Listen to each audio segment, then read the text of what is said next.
Oi, bem-vindos a mais essa nossa conversa.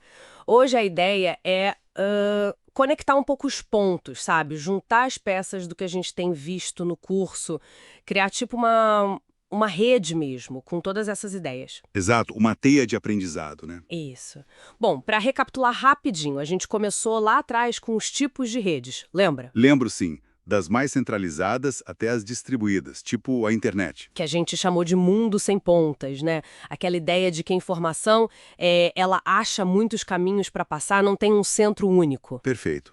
E essa noção de sistema distribuído, sem um controle central óbvio, puxou o gancho para sincronização e emergência. Foi bem natural a transição. Foi mesmo. Aí a gente viu o exemplo das formigas, que se organizam usando química, os feromônios, um trabalho em equipe que, tipo, simplesmente surge do coletivo.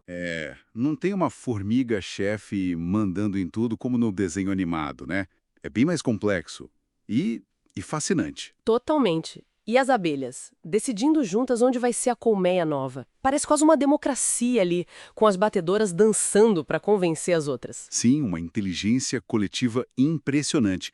E a gente contrastou isso com a nossa comunicação, a humana, que é, bom, muito mais subjetiva, cheia de interpretação. E que leva até à formação das nossas patotas, né? Os grupos que a gente forma por afinidade, por visão de mundo compartilhada. Exato. Aí, dessa discussão sobre organização e comunicação, a gente deu um salto para a escala planetária com a teoria Gaia. Ah, Gaia!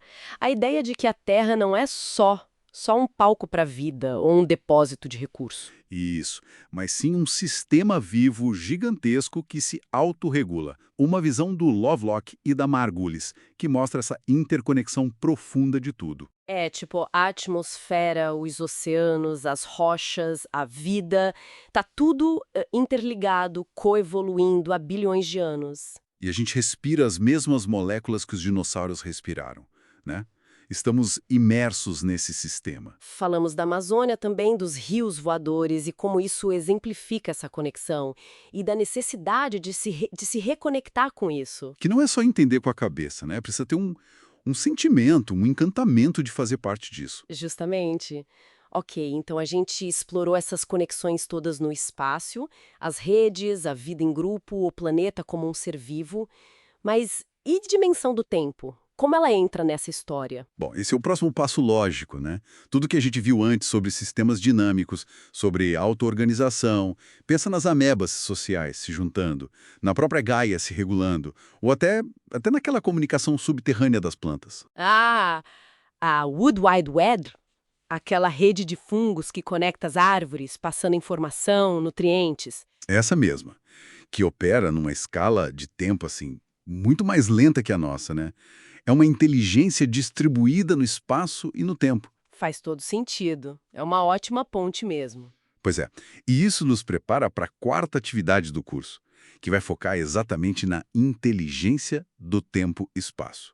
Inteligência do tempo e espaço. Ok, isso é interessante. O que seria isso, mais ou menos? Então, aqui a coisa começa a ficar bem provocadora. A gente vai questionar se a nossa visão de tempo, essa linha reta, passado, presente e futuro, é a única forma de perceber o tempo. A gente já falou um pouquinho sobre outras visões culturais, né? Sim, pincelamos isso. Agora a ideia é aprofundar e conectar com outro conceito-chave, o Zeitgeist, o famoso espírito do tempo. Zeitgeist.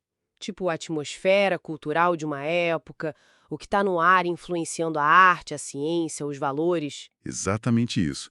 Pensa na energia dos loucos anos 20, ou na contracultura dos anos 60, ou sei lá, no clima otimista com a tecnologia nos anos 90. Entendi. E qual seria o Zeitgeist atual, na sua visão? Olha, é complexo, mas acho que é marcado por essa aceleração digital absurda, uma consciência ambiental crescente, ainda que às vezes meio reativa, os avanços em inteligência artificial, um foco maior em questões de justiça social. É tipo a soma do que a gente pensa, sente e cria coletivamente agora. Tá, entendi o conceito de Zeitgeist para nossa cultura. Mas como isso se amarra com Gaia? Com as redes naturais, com as formigas? Parece um pulo meio grande. É uma ótima pergunta. E é justamente aí que entram as questões mais instigantes para a gente pensar. Por exemplo, Como é que o nosso Zeitgeist de agora, que parece super acelerado pela tecnologia, como ele conversa ou talvez até entre em conflito com o tempo profundo de Gaia, os ciclos lentos do planeta? Hum, será que a gente está meio fora de sincronia com o planeta, então? Por causa dessa nossa velocidade? É uma possibilidade a se considerar, né? E a própria IA avançada, que a gente discutiu que pode até vir a competir com o nosso jeito de processar informação, isso não é uma marca fortíssima do nosso espírito do tempo atual? Com certeza é. Tá em todo lugar essa discussão. Então, como isso tudo está moldando a nossa própria ideia do que é inteligência, do que é organização? Será que as redes digitais por onde esse Zeitgeist circula hoje em dia não acabam refletindo e até moldando o próprio espírito que passa por elas? Lembra das estruturas de rede que a gente viu lá no começo? Faz sentido.